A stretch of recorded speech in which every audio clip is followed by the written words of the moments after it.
জাতীয় সংসদ নির্বাচনের বেসরকারি ফলাফলে বিএনপির নিরঙ্কুশ বিজয়ের পর তারেক রহমানকে ভাই সম্বোধন করে অভিনন্দন জানিয়েছেন ভারতের পশ্চিমবঙ্গের মুখ্যমন্ত্রী মমতা বন্দ্যোপাধ্যায়।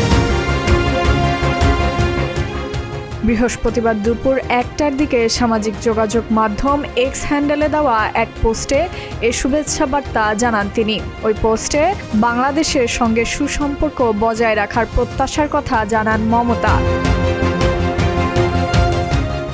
বৃহস্পতিবার সকাল 7:30 থেকে বিকেল 4:30 পর্যন্ত ভোট গ্রহণ অনুষ্ঠিত হয় বাংলাদেশে। এর পরপরই শুরু হয় ভোট গণনা। গণনা শেষে রাত থেকে প্রকাশ শুরু হয় আসন ভিত্তিক ফলাফল। বেসরকারি ফলাফল অনুযায়ী সরকার গঠনের জন্য প্রয়োজনীয় সংখ্যাগরিষ্ঠতা অর্জন করেছে বিএনপি।